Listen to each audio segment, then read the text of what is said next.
मतदारसंघात त्याने कुठलंही काम आणलं नाही, मोदीजींच्या विकासाच्या योजनेची नारळ फोडली।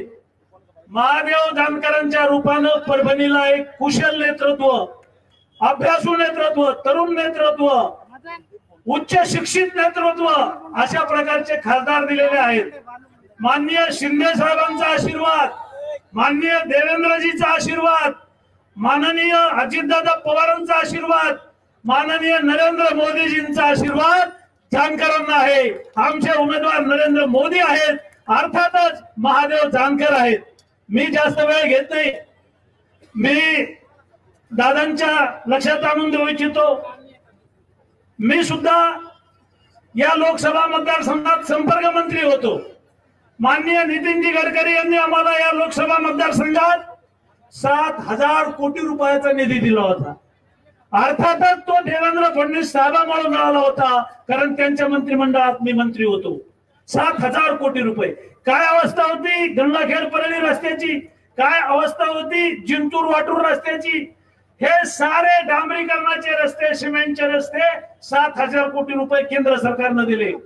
माननीय देवेंद्र फडणवीस साहेबांनी, आमच्या पंकजाताई मुंडे ग्रामविकास मंत्री होत्या, माननीय सुधीर भाऊ, माननीय बांधकाम मंत्री चंद्रकांत दादा 3,000 कोटी रुपये दिले। आणि एका दिवशी या परभणी शहरामध्ये 50,000 लोकांच्या उपस्थितीमध्ये, 30,000 महिलांच्या उपस्थितीमध्ये या परभणी लोकसभा मतदारसंघात 10,000 कोटी रुपयाच्या कामाचे उद्घाटन झाले होते।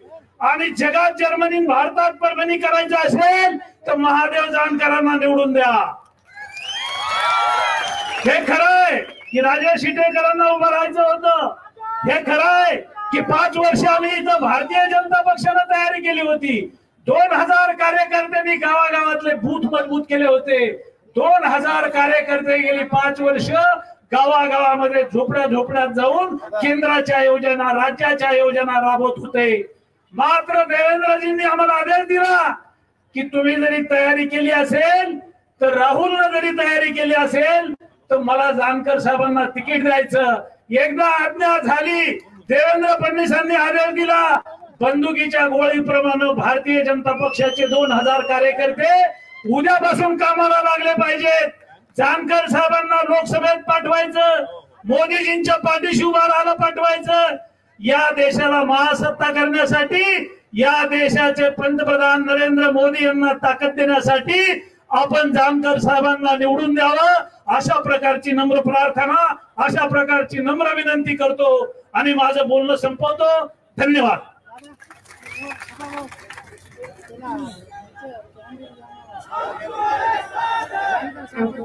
धन्यवाद आदरणीय लोणीकर साहेब।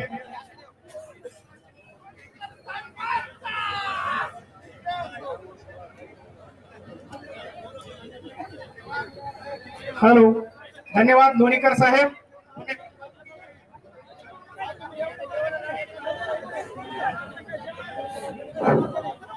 जानकर साहेबांनी परभणीत घर घेतलं असं लोणीकर साहेब म्हणले। जास्त वेळ नाही, परंतु मी सांगतो की विश्वचे माझे घर म्हणणाऱ्या स्वामी विवेकानंदाचा विचार जानकर साहेबांनी घेतला। या देशाला आपलं घर आणि या समाजाला आपलं कुटुंब मानलेल्या जानकर साहेबाला हे विश्वचे माझे घर आहे, म्हणून कोणी बाहेर आणि फरक म्हणण्याची गरज नाही। धन्यवाद लोणीकर साहेब। यानंतर जिंतूर सेलू विधानसभेच्या लोकप्रिय आमदार आदरणीय मेघना दीदी बोर्डीकर या ठिकाणी आपलं मनोगत व्यक्त करतील। आदरणीय मेघना दीदी। छत्रपती शिवाजी महाराज की, छत्रपती शिवाजी महाराज की। आज महायुतीच्या आदरणीय महादेवराव जानकर साहेबांच्या अर्ज दाखल करण्यासाठी या ठिकाणी उपस्थित महाराष्ट्राचे नेते आदरणीय देवेंद्र फडणवीस साहेब, या ठिकाणी उपस्थित आदरणीय अजितदादा पवार साहेब, आदरणीय आपल्या पंकजाताई साहेब आणि उपस्थित मंचावरील सर्व मान्यवर, मोठ्या संख्येने जमलेले परभणी लोकसभा मतदारसंघातून आलेले महायुतीचे सर्व समर्थक साहेब, आज खऱ्या अर्थाने आमच्या परभणी लोकसभेला मोदीजींनी मागच्या 10 वर्षांपासून भारत देशाला विकसित राष्ट्र बनवण्यासाठी जे स्वप्न बघितलेलं आहे आणि त्या दृष्टीने मोदीजी आपला देश आणि आपण आपल्या नेतृत्वामध्ये महाराष्ट्र आणि खास करून देवेंद्र फडणवीस साहेब आपण मराठवाड्यासाठी जे काही स्वप्न बघितलेले आहेत त्या स्वप्नाला न्याय द्यायचं काम महादेवराव जानकर साहेबांच्या माध्यमातून होईल अशी खात्री आम्हा सर्वांना पडलेली आहे. कारण की एक सुशिक्षित असं नेतृत्व, सुशिक्षित असं उमेदवार आम्हाला या ठिकाणी आपण दिलेला आहे. साहेब, भारतीय जनता पार्टीचं या परभणी लोकसभा मतदारसंघामध्ये आमचे घाडगे साहेब आलेले आहेत घनसावंगी मधनं. लोणीकर साहेबांनी सांगितलं परभणीमध्ये आदरणीय बोर्डीकर साहेबांच्या नेतृत्वामध्ये या ठिकाणी मोहन भाऊ आहेत. 2277 बूथ वरती भारतीय जनता पार्टीचा सगळ्या बूथ वरती पक्क असं मजबूत जाळं या ठिकाणी आपण तयार केलेलं आहे साहेब. म्हणून साहजिक आहे भारतीय जनता पार्टीच्या संपूर्ण कार्यकर्त्यांची इच्छा होती की भारतीय जनता पार्टीला संधी मिळावी. पण साहेब, आपण जो निर्णय घेतला तो त्या क्षणी आम्ही सर्वांनी मान्य केला आणि महादेवराव जानकर साहेबांच्या पाठीशी मोठ्या ताकदीने उभं राहण्याची आम्ही ठरवले आणि त्याच दृष्टीने आम्ही पावलं उचलत आहोत. साहेब, आमचा जिल्हा अनेक वर्षांपासून नुसतं म्हणलं जातं जगात जर्मनी आणि भारतात परभणी, आणि खऱ्या अर्थाने परभणी विकासापासून कोसो दूर राहिली. साहेब, आमचे खासदार दादा, मला सांगायला या ठिकाणी वाईट वाटतं, जेव्हा अधिवेशन संसदेमध्ये चालू असतं तेव्हा आमचे खासदार साहेब धोंडे जेवण ठेवतात आणि दुर्दैव दादा, आमच्या जिल्ह्याचे 300 कोटी रुपये जिल्हा नियोजनच्या विकासाचा निधी या खासदारनी आणि त्या जिंतूरच्या भांबळेनी त्यांच्या कार्यकर्त्यांना कोर्टामध्ये याचिका दाखल करायला लावून हे पैसे अडवून ठेवलेले आहेत. मग जिल्ह्याच्या विकासाच्या आड येणाऱ्या ह्यांना आता जनतेच्या कोर्टामध्ये जनता यांना या ठिकाणी धडा दाखवून देणार आहे. बाबाजानी खासाहेब सुद्धा या ठिकाणी पाथरीमध्ये चांगल्या पद्धतीने त्यांनी सुद्धा त्या महायुतीच्या उमेदवाराला आम्ही सगळ्यांनी चांगल्या पद्धतीने पाठिंबा द्यायचा ठरवलेला आहे. आज या परभणी जिल्ह्यात आणि परभणी लोकसभा मतदारसंघातून जास्तीत जास्त लीड हे आम्ही महादेवराव जानकर साहेबांना देण्याचा प्रयत्न करू. आणि या परभणी लोकसभा मतदारसंघाला माहितीये, अजितदादा आपल्यालाही आठवत असणार 2014 मध्ये जरी रामप्रसाद बोर्डीकर साहेब ह्या युतीसोबत नव्हते पण त्यांनी ठरवलं आणि आतापर्यंतचा इतिहास आहे, 6 लोकसभांचा इतिहास आहे की रामप्रसाद बोर्डीकर साहेब जेव्हा जेव्हा युतीच्या उमेदवाराच्या पाठीशी राहतात तेव्हा तेव्हा या ठिकाणाहून युतीचा उमेदवार निवडून आलेला आणि यावेळेस देखील महायुतीचा उमेदवार आपल्याला निवडून आणायचा आहे. कारण की देश जो मोदीजींच्या नेतृत्वामध्ये, देश जो आदरणीय देवेंद्र फडणवीस साहेबांच्या नेतृत्वामध्ये, आदरणीय दादांच्या, आदरणीय शिंदे साहेबांच्या नेतृत्वामध्ये प्रगती करणारे, त्यामध्ये आता आपल्याला मागे राहायचं नाहीये. या प्रगतीच्या या विकास रथामध्ये आपल्याला पुढे जायचं आहे. म्हणून आज सर्वांनी निश्चय करून जायचा आहे की महादेवराव जानकर साहेबांना आपल्या बूथवरून सगळ्यांनी लीड द्यायची. मेरा बूथ सबसे मजबूत हाच मंत्र सगळ्यांनी या ठिकाणाहून घेऊन जायचा आहे. आणि मला खात्री आहे की आपल्या परभणी लोकसभा मतदारसंघातून जास्तीत जास्त लीड आपण आपल्या महायुतीच्या उमेदवारांना देऊ. साहेब, आपल्या मार्गदर्शनाखाली निश्चितच आम्ही सर्व भारतीय जनता पार्टीचे कार्यकर्ते आपल्याला अपेक्षित आहे तशाच पद्धतीचं काम या ठिकाणी उभं करू आणि आपल्या महायुतीच्या उमेदवारांना म्हणजे महादेवराव जानकर साहेबांना आम्ही बहुसंख्य अशा मताने निवडून देऊ. एवढंच या ठिकाणी बोलते, थांबते. धन्यवाद. धन्यवाद दीदी. यानंतर आपल्या सर्वांचेच या ठिकाणी महायुतीचे परभणी लोकसभेचे अधिकृत उमेदवार सन्माननीय महादेवरावजी जानकर साहेब, मी आपणास विनंती करतो की उपस्थित परभणीकरांना आपल्या अभ्यासू शैली या ठिकाणी मार्गदर्शन करावं. छत्रपती शिवाजी राजे, महात्मा ज्योतिबा फुले, विश्वरत्न डॉक्टर बाबासाहेब आंबेडकर आणि ज्या सभेला आले ते आदरणीय राज्याचे उपमुख्यमंत्री देवेंद्र फडणवीस साहेब, या राज्याचे उपमुख्यमंत्री अजितदादा पवार, आमच्या भगिनी पंकजताई मुंडे, बबनरावजी लोणीकर, सदाभाऊ खोत, रत्नाकर गुट्टे, बाबा जानी राणी, मेघनाताई बोर्डीकर, रामप्रसाद बोर्डीकर, मोहन फड, संजय किनीकर, रिपब्लिकन पार्टीचे, PLP पार्टीचे, भाजपचे, राष्ट्रवादीचे, शिवसेनेचे आणि सर्व मित्र पक्षाच्या नेत्यांचा आभार मानून मी आपलं परभणीकरांना एवढं सांगू इच्छितो की महायुतीनं मला उमेदवारी दिली त्याबद्दल या राज्याचे मुख्यमंत्री एकनाथ शिंदे, या राज्याचे उपमुख्यमंत्री देवेंद्र फडणवीस साहेब आणि या राज्याचे दुसरे उपमुख्यमंत्री अजितदादा, मी तुमच्या तिघांचा ऋणी आहे. आणि आपलं सरकार आणण्यासाठी एक सामाजिक बेबनाव करण्यासाठी तुम्ही जी मदत केलेली आहे, 70 वर्षात या उपेक्षित समाजाला संधी दिली नाही, पण तुम्ही मंडळींनी संधी देण्याची भूमिका केलेली आहे. मी माझा पक्ष आणि माझी ताकद असाल तिथं महाराष्ट्राच्या कानाकोपऱ्यात महायुतीच्या मागे उभा राहण्यासाठी मी वचनबद्ध असाल एवढं सांगू इच्छितो. बांधवांनो, या नेत्यांनी ठरवलं, अमित शहा असतील, मोदी साहेब असतील, त्यांचाही धन्यवाद देईल. अजित दादा आजपर्यंत आम्हाला संधी मिळाली नाही. देवेंद्र फडणवीसच्या मंत्रिमंडळात 2 कॅबिनेट मंत्री होते, एक इंजिनियर आणि एक प्राध्यापक होता, आणि दुसरा राज्यसभेला पाठवला तो डॉक्टर होता. पंकजाताई, माझी बहीण आहे. मला हेच सांगायचं आहे, राजकीय भागीदारी देण्याची भूमिका कोणी केली असाल तर ह्या माणसाने केलेलं आहे, म्हणून मी त्यांचं अभिनंदन करतो.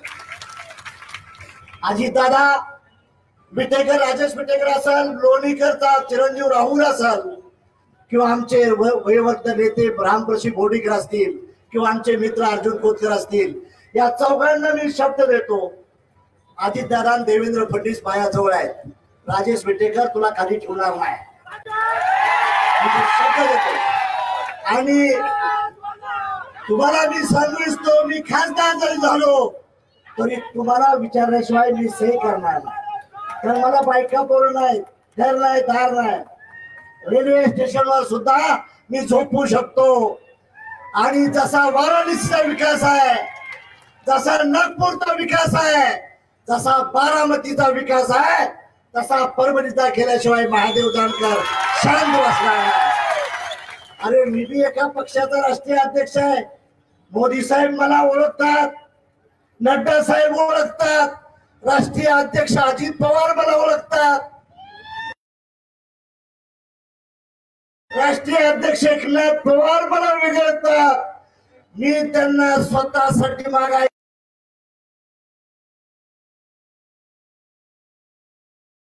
काय येणार नाही. त्यांना सांगेन की माझ्या परभणीसाठी काहीतरी द्या, म्हणून त्यांच्या दारात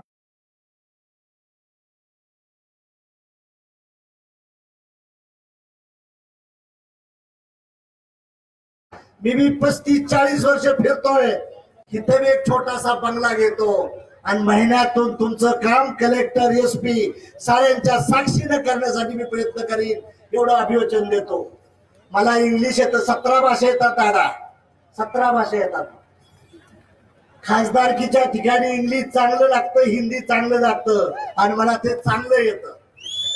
त्यामुळे मोदी साहेबांपाशी बसून कसा फंड आणायचा आहे, देवेंद्र फडणवीस साहेब आहेत, अजित दादा, एकनाथ शिंदे आहेत, या तिघांच्या हाताला धरून मी विनंती करू शकतो.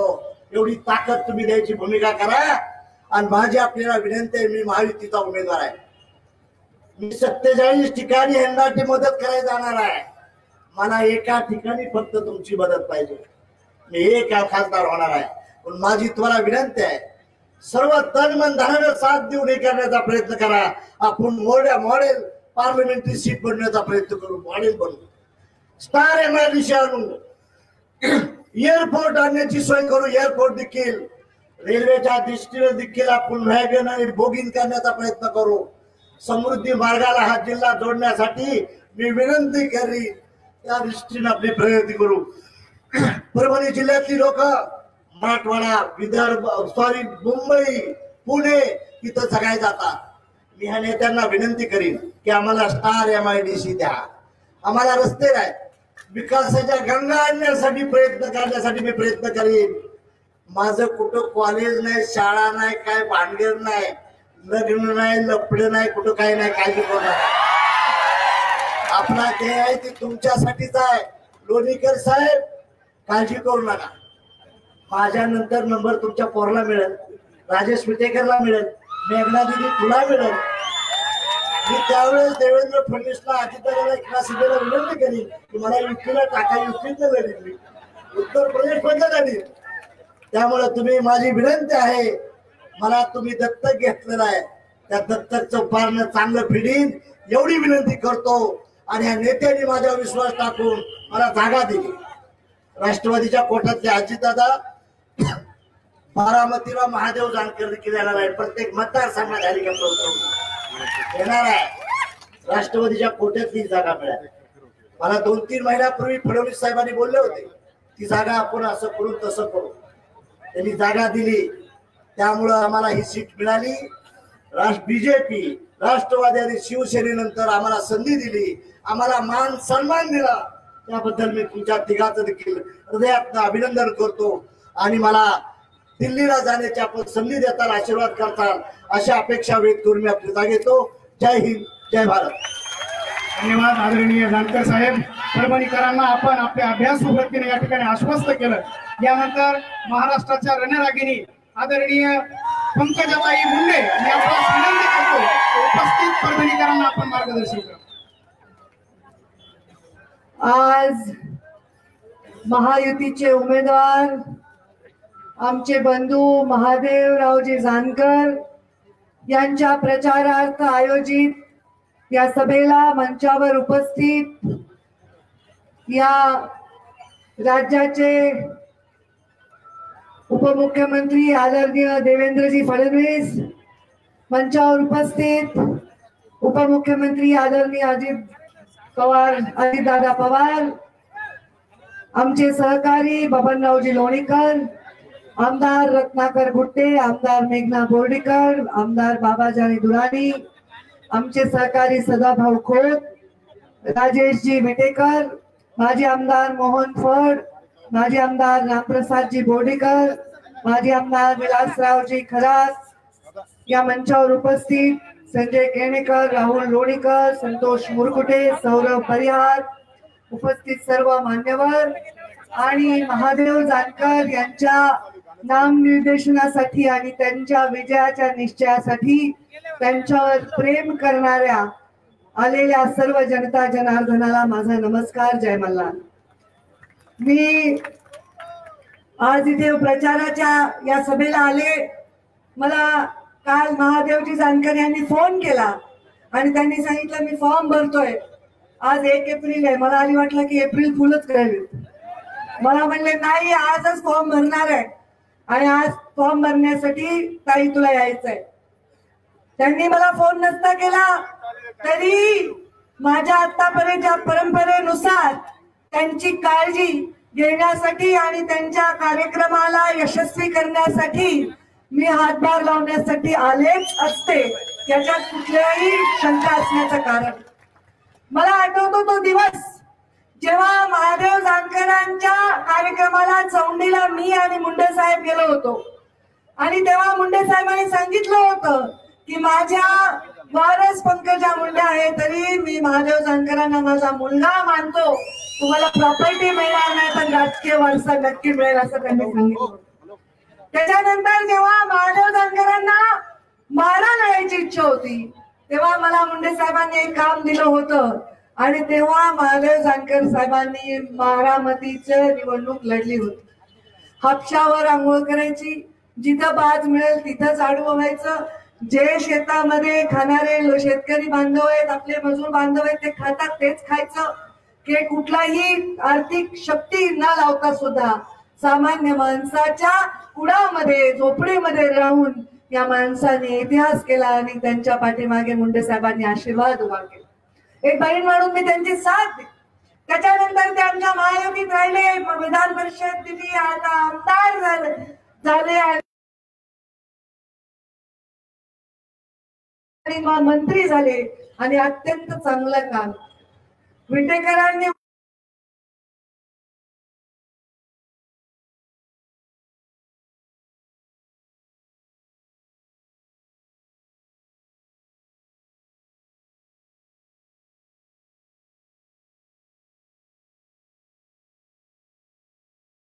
कुठलीही आशा नाही आणि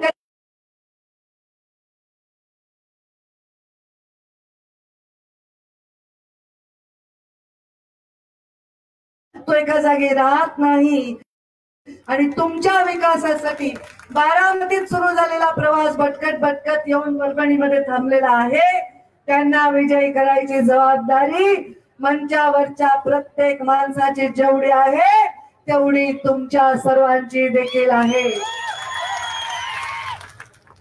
विकासाचं काम करण्यासाठीच अनेक शक्ती आज एक आल्या. खरं तर 5 वर्षापूर्वी जेव्हा मी सभा घेत होते तेव्हा या सभा मी वेगळ्या शक्तींविषयी वेगळ्या व्यक्तींसाठी घेतल्या होत्या. पण आता राज्यात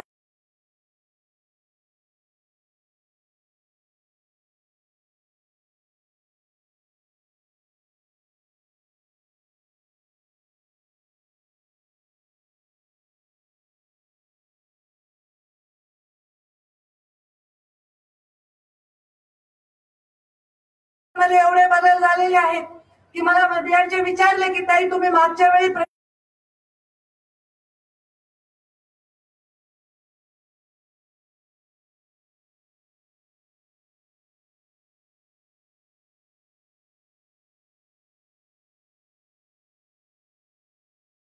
सर्वांगाने आहे आणि म्हणून मी इथे आलेले आहे. आपण सर्वजण या भागाच्या विकासाची, या भागाला एक ओळखीची गरज आहे. डायरेक्ट सत्तेच्या बरोबर राहून सर्वांगीण विकास करण्यासाठी महादेवजी जानकर यांना आपण प्रचंड मताने विजयी करा. आणि एक गरीब सामान्य माणूस राजकारणामध्ये एका उंचीवर जाण्याची स्वप्न बघतो तर त्या स्वप्नांना तुमच्या सगळ्यांच्या हाताची साथ मिळाली पाहिजे अशा प्रकारचं उदाहरण इथे प्रस्थापित करा. जानकर साहेब, मी तुम्हाला पण हक्काने सांगणार आहे, तुम्ही या लोकांसाठी इथे घर घ्या. तुम्हाला काही फार मोठ्या घराची गरज नाही, तुम्ही एकटेच आहेत. तुम्हाला काही फार मोठ्या घराची गरज नाही. जे काही घर तुम्ही घेताल त्या घरासमोर वंचितांची, पीडितांची गर्दी झाली पाहिजे आणि त्यांचं प्रत्येक काम तुम्ही मार्गी लावलं पाहिजे. तुम्ही इथेच राहा, या लोकांच्या विकासासाठी काम करा, त्यांचं आयुष्य घडवण्यासाठी काम करा. ईश्वराने तुम्हाला दिलेली जी संधी आहे त्या संधीचं सोनं जनतेची सेवा करून करा. कारण सत्ता म्हणजे सर्व नाही. सत्तेमध्ये आम्ही राहिलो, पण माझ्या अनुभवामध्ये फक्त 95 ते 99 सालापर्यंत मुंडे साहेबांना सत्ता होती.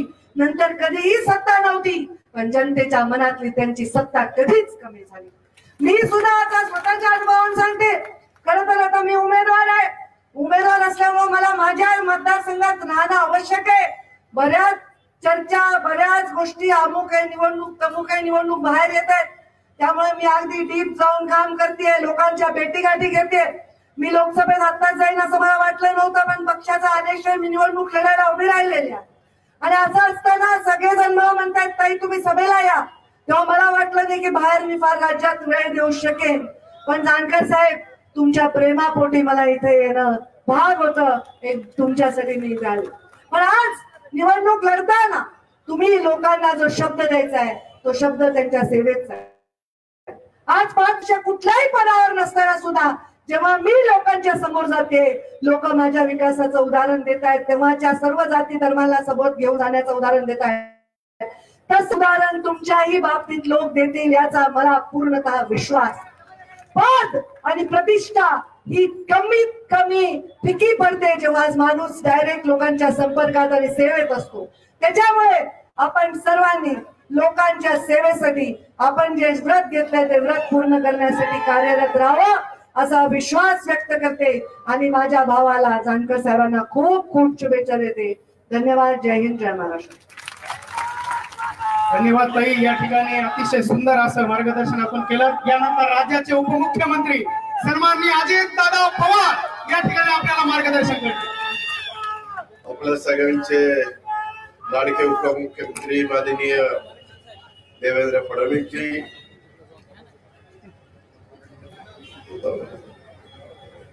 आज या कार्यक्रमाला उपस्थित असणाऱ्या पंकजाताई मुंडे, तसंच आपल्या परभणी लोकसभा मतदारसंघाचे महायुतीचे अधिकृत उमेदवार रासपचे संस्थापक अध्यक्ष महादेवराव जानकर, विधिमंडळातील माझे सहकारी बबनराव लोणीकर, रत्नाकरजी गुट्टे, मेघनाताई बोर्डीकर, बाबाजानी दुराणी,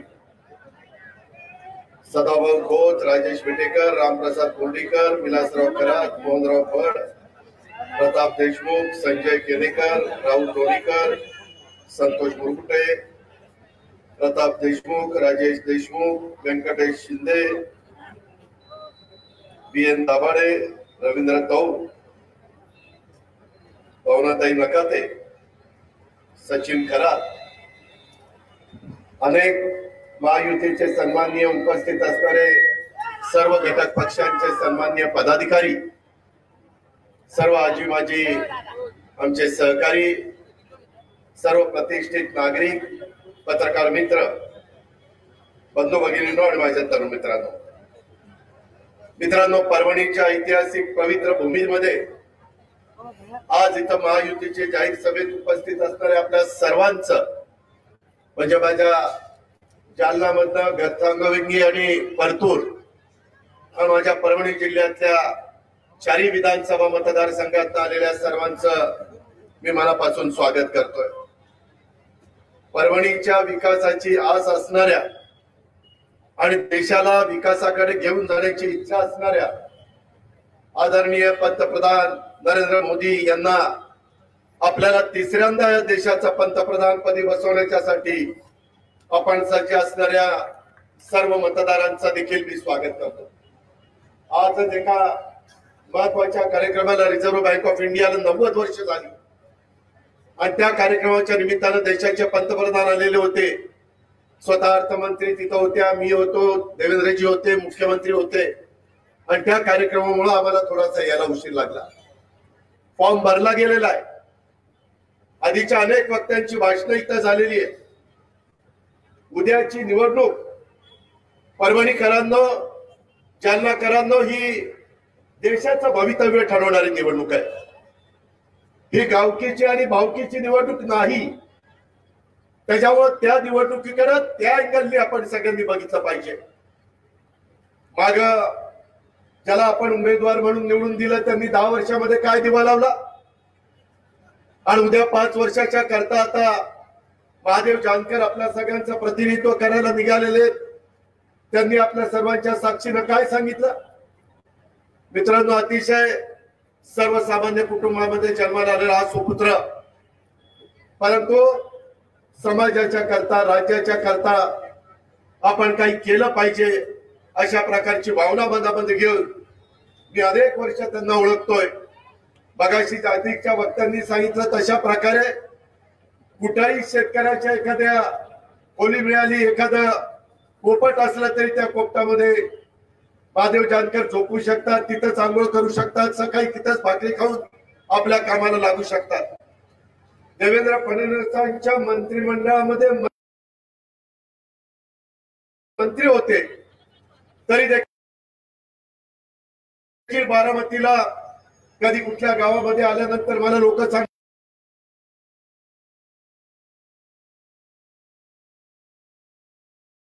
सांगायची, दादा कॅबिनेट मंत्री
परंतु तिथं आमच्यामध्ये झोपतात, आमच्यामध्ये भाकरी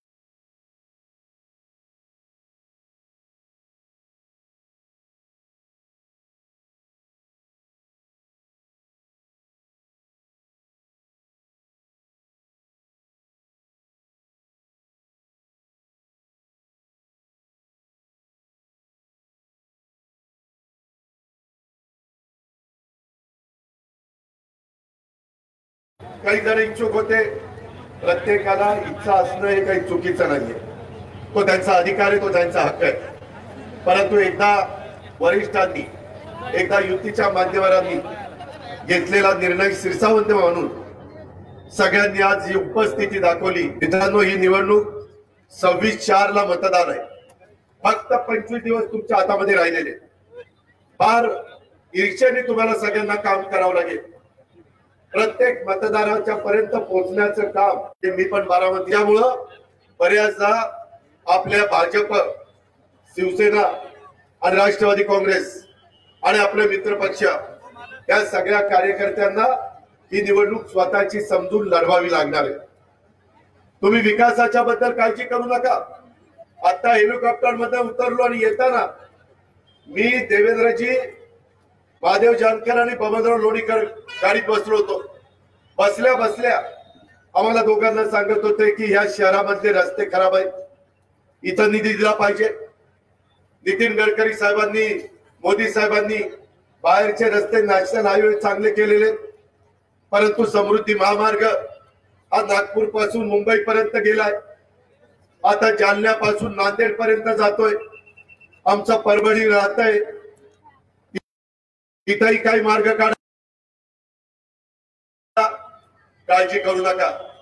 तुम्ही उद्याच्या 26 तारखेला अजूनही त्यांना चिन्ह मिळालं नाही. चिन्ह मागितलेलं आहे, परंतु कुठलं चिन्ह मिळेल ते चिन्ह मिळाल्यानंतर त्या चिन्हाचं शेजारचं बटन दाबण्याचं काम आपण सगळ्यांनी करा. महादेवरावांना प्रचंड मताधिक्याने मोदी साहेबांना तिसऱ्यांदा पंतप्रधान करण्याच्या करता पाठवा.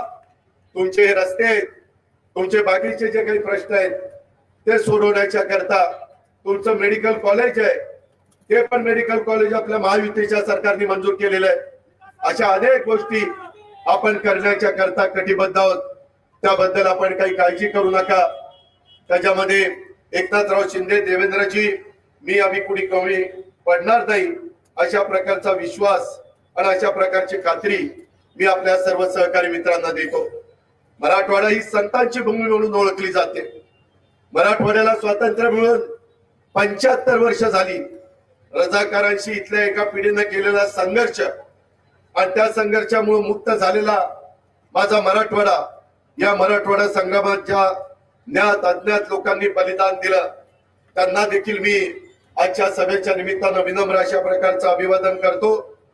आज आम्ही उमेदवार जो काही दिलेला आहे, माझी तुम्हाला सगळ्यांना सांगणं आहे की त्यांनी आपली एक वेगळी ओळख ही महादेव जानकरांनी निर्माण केलेली आहे. राज्यात आणि देशात देखील त्यांची ओळख आहे. गुजरात, कर्नाटक अशा राज्यात स्थानिक स्वराज्य संस्थांच्या निवडणुकांमध्ये त्यांच्या रासपानं स्थान निर्माण केलेलं आहे आणि ते सर्वसामान्य समाजातल्या शेवटच्या घटकाला न्याय मिळवून देणारं अशा प्रकारचं महादेवरावांचं नेतृत्व आहे. अत्यंत साधी राणी आणि उच्च विचारसरणी अशा स्वभावाचा हा लोकनेता आज परभणीकरांच्या सेवेसाठी लोकसभेमध्ये पाठवणं आवश्यक आहे. बहुजन समाजाला सोबत घेऊन जाण्याची आमची सर्व महायुतीची भूमिका ही पण आपण सगळ्यांनी लक्षामध्ये घेतली पाहिजे. राजकारणामध्ये चांगले सहकारी जोडणं हे देखील स्वर्गीय यशवंतराव चव्हाण साहेबांनी आपल्याला शिकवलेलं आहे आणि त्यांची शिकवण आम्ही सगळ्यांनी अवलंबलेली आहे. आम्ही चांगले चांगले लोक जोडत गेलेलो आहे. आज जानकर साहेब, आमचे सदाभाऊ खोत, सचिन, रामदास आठवले हे सगळे जण महायुतीच्या सोबत आहेत आणि परभणीचे उमेदवार म्हणून जानकर साहेब एक सामाजिक न्याय आणि विकासाचं विजन असलेले नेते आहेत. अत्यंत प्रतिकूल परिस्थितीमध्ये त्यांनी नामांकित अशा शिक्षण संस्थेतनं इंजिनिअरिंगचं शिक्षण घेतलेलं आहे. शेवटी शिक्षण कधी वाया जात नाही. आपले प्रश्न त्या पार्लमेंटमध्ये अशी अतिशय तडफेने मांडण्याच्या करता तिथं योग्य अशा प्रकारची भूमिका महादेव जानकर साहेब बजावल्याशिवाय राहणार नाही. माझी दुसरी एक तुम्हाला विनंती आहे, आज विरोधी पक्षांना कुठला मुद्दा राहिलेला नाहीये. सध्या लोकांची दिशाभूल करण्याचं काम चाललेलं आहे. गेले 10 वर्ष प्रचंड काम नरेंद्र मोदींच्या नेतृत्वाखाली देशात होत आहे. बंदरा म्हणू नका, पोर्ट, विमानतळ म्हणू नका, नॅशनल हायवे म्हणू नका, ज्या ज्या गोष्टी, वंदे भारत ट्रेन असेल, रेल्वे असेल, प्रचंड मोठं काम या देशामध्ये कधी मागे घडले नव्हतं. एवढं काम मोदी साहेबांच्या नेतृत्वाखाली देशामध्ये घडतंय आणि उद्याची 10 वर्षाच्या करता त्यांचा एक प्लॅन आहे, त्यांचं विजन आहे. त्यांनी आज देखील त्या सभेमध्ये आम्हाला सकाळी सांगितलं, मित्रांनो, तुमचं पवित्र मत अतिशय महत्वाचं आहे. लोकांची दिशाभूल करण्याच्या करता असं सांगितलं जातं की 400 पार केल्यानंतर संविधान बदलतील. मी आपल्याला जाहीरपणे सांगतो, जोपर्यंत सूर्य आणि चंद्र आहेत तोपर्यंत घटनेचे शिल्पकार डॉक्टर बाबासाहेब आंबेडकरांनी दिलेले संविधान कुणी मायेचा बदलू शकत नाही. निव्वळ दिशाभूल चाललेली. प्रत्येक वेळेस निवडणुका आल्या की संविधान बदलणार, घटना बदलणार, निवडणुकाच पुढे होणार नाही, असलं काही बेताल वक्तव्य चाललेली आहे. माझी तुम्हाला आग्रहाची विनंती आहे, बाबांनो याच्यावर विश्वास ठेवू नका. त्याच्यामध्ये अजिबात त्याच्यामध्ये तथ्य नाहीये. आणि म्हणून आपण सगळ्यांनी काळजी घ्या. अल्पसंख्याक समाजाला मी विश्वास देतो की आपण काही काळजी करू नका. आम्ही सगळेजण मिळून तुम्हाला आधार देऊ. सगळ्यांना गुण्या गोविंदांनी नांदता येईल. माझ्या महाराष्ट्रामध्ये जातीय सलोखा राहील याकरता आम्ही जीवाचं रान करू. त्याबद्दल देखील कुठल्याही समाजाने कुठल्याही घटकाने आम्ही कुठेतरी एकटा पडलेलो आहे, आम्हाला कुणी वाली राहिलेलं नाहीये, अशा प्रकारची भावना कृपा करून मनामध्ये कुणी आणू नका. ही लोकांची, देशाचं भवितव्य ठरवणारी लोकांची निवडणूक आहे. त्या निवडणुकीमध्ये त्या अँगलने आपण सगळ्यांनी बघा. आणि एवढा दावा तुम्हाला निश्चितपणे करू इच्छितो, मागे 10 वर्ष तुम्ही ज्या खासदाराला निवडून दिलाय त्याच्यापेक्षा कितीतरी पटीनं माझ्या परभणी आणि जालन्याचा घनसावंगी आणि परतूर या लोकसभा मतदारसंघाचा विकास आमचे महादेवराव जानकर केल्याशिवाय राहणार नाही, याबद्दलची खात्री देखील मी आपल्या सगळ्यांना देतो. त्याबद्दलचा विश्वास मी आपल्या सगळ्यांना देतो. माझा राजेश विटेकर असेल किंवा बाकीचे राहुल असतील, बोर्डीकर असतील, इतर सहकारी असतील, बोर्डीकरांच्या बद्दल, राहुलच्या बद्दल जास्त अधिकारवाणीनं देवेंद्रजी सांगतील. परंतु मी एवढा परभणीकरांना शब्द देतो, मी राजेशला तयारी करायला सांगितलेलं होतं, परंतु एकदा निर्णय वरिष्ठ पातळीवर झाला आणि इथं महादेव जानकरांना पण प्रतिनिधित्व देणं गरजेचं ज्यावेळेस होतं, महाराष्ट्राच्या हिताचं होतं, समाजाच्या भल्याचं होतं, त्यावेळेस मी राजेशला थांबायला सांगितलं. परंतु आज मी परभणीकरांना सांगतो, उद्याच्या 6 महिन्याच्या आत राजेशला विधिमंडळाचा सदस्य केल्याशिवाय मी गप्पा बसणार नाही. हा विश्वास मी माझ्या परभणीकरांना देतो. बाकीच्यांनी पण काळजी करू नका. ज्याच्या त्याच्या सन्मानाची पदं देण्याचं काम आम्ही सगळेजण महायुतीच्या माध्यमातून करू. उद्याच्या पासून प्रचार करताना माझं नावच घातलं नाही, माझा फोटोच नव्हता, मला बोलायलाच दिलं नाही, मला माझ्याकडे बघून हसलेच नाही, असलं काही म्हणू नका. हे काही कोणाच्या घरचं लग्न नाहीये, हे आपलं स्वतःचं काम आहे. शेवटी महादेव जानकर इथं नवीन आहे, ठीक आहे. मागच्या वेळेस रत्नाकर गुट्ट्यांना निवडून आणण्याचं काम त्यांनी केलं, परंतु सगळ्यांनी मिळून एवढ्या मोठ्या 140 कोटी जनतेचा कारभार हा तिसऱ्यांदा नरेंद्र मोदी साहेबांच्या हातामध्ये द्यायचा आहे. आणि त्यांनी कशा पद्धतीनं जगामध्ये तुमच्या माझ्या भारताची शान आणि मान वाढवण्याचं काम केलेलं आहे, उंचावण्याचं काम केलेलं आहे. हे आपण बघतो. कुठेही आपल्या देशाचे पंतप्रधान जातात त्यावेळेस अतिशय अभिमानाने आपल्या सगळ्यांची छाती फुलून येते, अभिमानाने आपली सगळ्यांची मान उंचावते. जगाचा भारताकडे बघण्याचा दृष्टिकोन हा निश्चितपणे बदललेला आहे. जगामध्ये तिसरी अर्थव्यवस्था $5 ट्रिलियन करण्याचं मोदी साहेबांचं स्वप्न आहे. आणि समाजातल्या सर्व जाती धर्माच्या लोकांना कसा न्याय देता येईल, प्रत्येकाला घर कसं देता येईल, प्रत्येकाला नळाचं पाण्याचं कनेक्शन कसं देता येईल, प्रत्येकाचा हक्क कसा त्याला मिळवून देता येईल, याबद्दल हे इंडियाचं सरकार काम करतंय. उद्याच्याही काळामध्ये माझ्या महाराष्ट्रातनं जास्तीत जास्त खासदार निवडून देण्याच्या करता परभणीकरांनी, जालनाकरांनी साथ द्यावी, अशा प्रकारची आग्रहाची विनंती करतो. महादेवरावांना प्रचंड मताधिक्याने विजयी करावं ही विनंती करून मी आपल्या सगळ्यांची रजा घेतो. जय हिंद, जय महाराष्ट्र. धन्यवाद आदरणीय अजितदादा. यानंतर आपण ज्यांचे विचार ऐकण्यासाठी उत्सुक आहोत ते राज्याचे उपमुख्यमंत्री सन्माननीय देवेंद्रजी फडणवीस साहेब, जोरदार टाळ्या वाजून आपण त्यांचं या ठिकाणी स्वागत करू.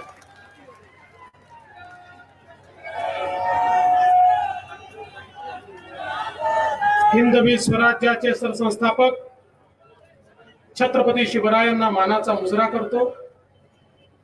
भारतीय राज्यघटनेचे शिल्पकार भारतरत्न डॉक्टर बाबासाहेब आंबेडकर यांना मानवंदना अर्पित करतो। आज या ठिकाणी लोकसभेचा फॉर्म भरण्याकरता आपल्यामध्ये उपस्थित झालेले राज्याचे उपमुख्यमंत्री माननीय अजितदादा पवार, आपल्या लाडक्या नेत्या सन्माननीय पंकजाताई मुंडे, ज्यांचा फॉर्म भरण्याकरता आपण सगळे या ठिकाणी एकत्रित आलो आहोत, ते राष्ट्रीय समाज पक्षाचे राष्ट्रीय अध्यक्ष आणि खऱ्या अर्थानं जनसामान्यांचा नेता असलेले महादेवराव जानकरजी, बबनराव लोणीकरजी, रत्नाकर गुट्टेजी, मेघना दीदी बोर्डीकर, बाबाजानी दुरानीजी, सदाभाऊ खोतजी, राजेश विटेकरजी, रामप्रसाद बोर्डीकरजी, विलास खरातजी, मोहन भाऊ फड, संजय भाऊ केणेकर, राहुल दादा लोणीकर, संतोष भाऊ मुरकुटे, राजेशजी देशमुख, आनंदराव भरोसे, व्यंकटराव शिंदे, BN दाभाडे, प्रताप भाऊ देशमुख, सतीश गाडगे, भावनाताई नखाते, मंचावरील सर्व मान्यवर आणि उपस्थित सर्व भगिनी आणि बंधूंनो, दादांनी आताच सांगितलं आम्हाला याला उशीर का झाला। आज देशाचे आपल्या सर्वांचे लाडके प्रधानमंत्री माननीय मोदीजी रिझर्व्ह बँक ऑफ इंडियाला 90 वर्ष पूर्ण झाले म्हणून मुंबईला एका कार्यक्रमात आले होते। ज्यावेळेस आम्ही त्यांना सी ऑफ करत होतो त्यावेळेस त्यांनी आम्हाला विचारलं निवडणुकीचं सगळं ठीक चाललंय। आम्ही त्यांना सांगितलं चांगलं चाललंय, आता तुम्ही इथनं गेल्यानंतर आम्ही परभणीला चाललो आहोत महादेवराव जानकरांचा फॉर्म भरण्याकरता। मोदी जी म्हणाले जानकर जी को बोल देना 18वीं लोकसभा में मैं उनका इंतजार कर रहा हूं और आप सबकी जिम्मेदारी है और मेरी ओर से परभणी वालों को बोल देना कि जानकर जी को आपके यहाँ भेजा है, अब आपकी जिम्मेदारी है जानकर जी को सकुशल दिल्ली में सांसद बनाकर भेजिए। मोदीजींचा संदेश तुमच्यापर्यंत घेऊन आज मी आलेलो आहे। सांगा मोदीजींना जानकरांसारखा एक खासदार तुम्ही देणार का? जानकर साहेबांना दिल्लीला पाठवणार का? बहुमताने पाठवणार का? रेकॉर्ड मताने पाठवणार का? मग मी तुम्हाला सांगतो महादेवराव जानकर मूर्ती लहान कीर्ती महान आहे। 5 वर्ष माझ्यासोबत मंत्रिमंडळामध्ये मंत्री म्हणून काम केलं। कुरकुर नाही, कुरबुर नाही, सातत्याने आपल्या खात्याचं काम अतिशय नेटाने करायचं, सामान्य माणसाकरता काम करायचं आणि 5 वर्षामध्ये 1 रुपयाचा डाग देखील या महादेव जानकरांवर कोणी लावू शकलं नाही। हा मंत्री फाटकाच आला आणि मंत्रिमंडळ गेल्यानंतर फाटकाच राहिला आणि आजही फाटकाच आहे आणि जन्मभर फाटकाच राहणार आहे। म्हणूनच लोकांच्या मनामध्ये त्यांचं घर आहे। अरे महादेव जानकरांची श्रीमंती, इथे बसलेले लोक आहेत, महादेव जानकरांची श्रीमंती या महाराष्ट्रातील दीन दलित गोरगरीब आदिवासी शेतकरी शेतमजूर महिला ओबीसी अल्पसंख्याक यांच्या मनामध्ये त्यांच्याबद्दलची जागा आहे ती महादेव जानकरांची श्रीमंती आहे।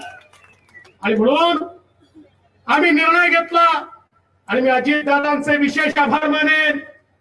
ज्यावेळी युतीमध्ये ही जागा राष्ट्रवादी काँग्रेस पक्षाला गेली त्यावेळी अजितदादांना आम्ही सगळ्यांनी विनंती केली की दादा या ठिकाणी महादेवराव जानकरांना आपण लढवलं पाहिजे।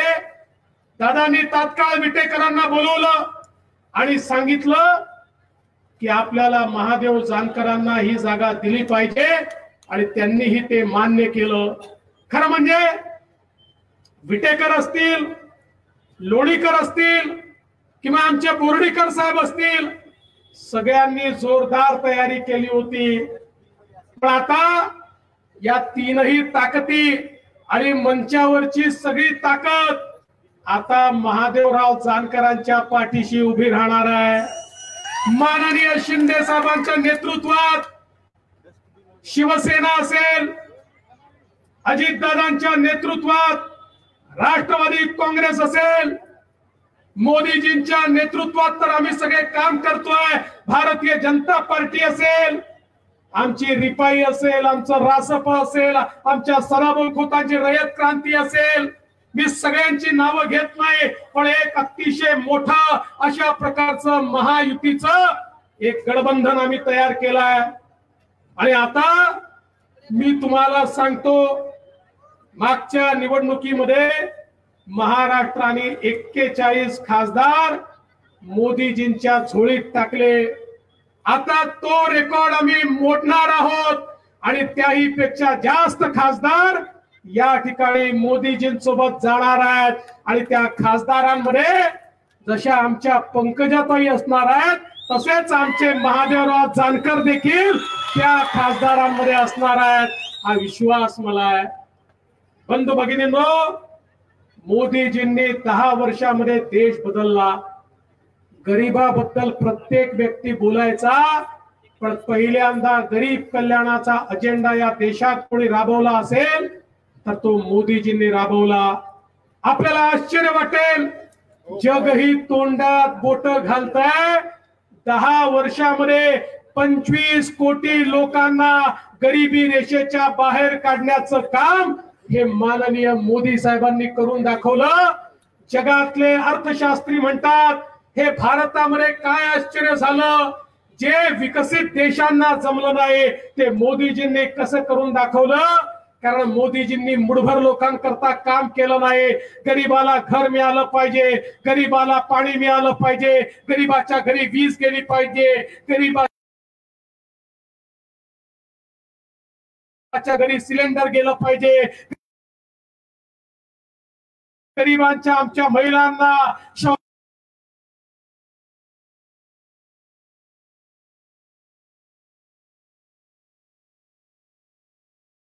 शौचालय मिळालं पाहिजे, मुद्रा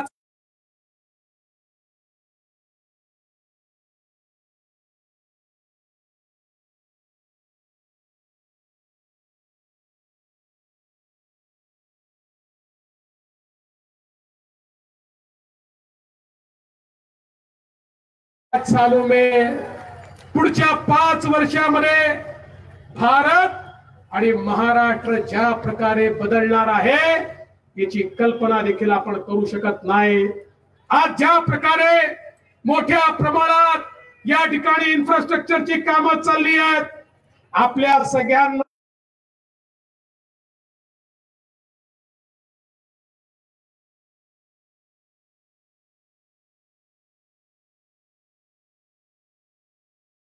घेतलाय. नागपूर पासून गोव्यापर्यंत हा शक्तीपीठ महामार्ग आहे. हा शक्तीपीठ महामार्ग आपल्या परभणी मधनं चाललेला आहे. आणि हा शक्तीपीठ महामार्ग केवळ महामार्ग नाही आहे, या महामार्गाच्या दुतर्फा त्या ठिकाणी आम्ही इंडस्ट्रियल क्लस्टर तयार करणार आहोत, MIDC तयार करणार आहोत, कृषी विज्ञान केंद्र तयार करणार आहोत, कृषी विकासाच्या योजना तयार करणार आहोत. एक प्रकारे जसा समृद्धी महामार्गामुळे 15 जिल्ह्यांना समृद्धी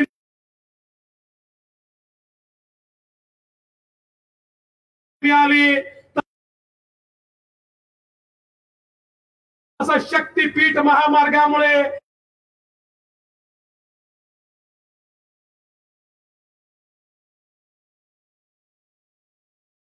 नवीन संधी या शक्तीपीठ महामार्गामुळे या ठिकाणी निर्माण होणार आहे. एकीकडे आपण त्या ठिकाणी आपल्या समृद्धी महामार्गाशी कनेक्टिव्हिटी तयार करू आणि दुसरीकडे शक्तीपीठ महामार्ग असणार आहे. या माध्यमातून विकासाची नवीन संधी या ठिकाणी निश्चितपणे तयार होताना आपल्याला पाहायला मिळेल. बंधू भगिनींनो, खऱ्या अर्थानं मोदीजींनी जे विकासाचं काम केलंय ते तर प्रत्येकाकरता या ठिकाणी आहेच, पण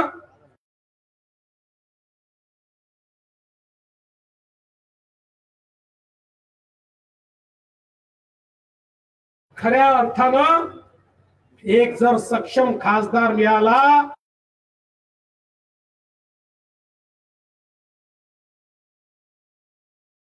लोकसभेलाही विसरायचे आणि विकासालाही विसरायचे. त्यांचा फंडा पक्का होता. निवडणूक आलं की उभं राहायचं, लोकांची मतं मागायची आणि त्यानंतर विकासाला विसरून जायचं. पण मी तुम्हाला सांगतो, महादेव जानकर असा माणूस आहे जो कर्ज रूपाने तुमचं मत मागतोय. आणि एक कर्ज महादेवराव जानकर 5 वर्षामध्ये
विकासाच्या व्याजासहित तुम्हाला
की यांना हे देखील लक्षात येणार नाही की राजकीय दृष्ट्या काय केलं पाहिजे, कोणाला काय सांगितलं पाहिजे. त्याच्यामुळे तुमची जबाबदारी आहे. नाहीतर जानकर साहेबांनी मला निरोपच दिला नाही म्हणून कोणीतरी नाराज बसलाय, मग आमची आवश्यकताच नाहीये का म्हणून कोणीतरी घरी बसलाय, असं करू नका.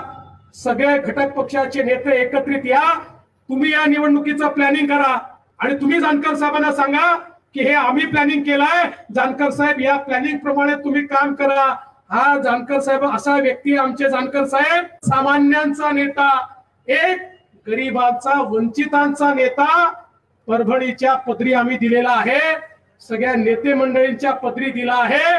आता या नेत्याला त्या ठिकाणी दिल्लीपर्यंत एवढीच विनंती तुम्हाला करतो, मध्ये तर येईनच पण आज तुमचं वचन घेतो की जानकरांच्या विजयी सभेमध्ये आपण सगळे एकत्रित राहू आणि त्या विजयी सभेकरता शिंदे साहेबांसहित आम्ही सगळे तुमच्यामध्ये येऊ. एवढंच या ठिकाणी बोलतो आणि माझे 2 शब्द संपवतो. धन्यवाद. जय हिंद, जय महाराष्ट्र. धन्यवाद आदरणीय देवेंद्रजी फडणवीस साहेब. यानंतर या कार्यक्रमात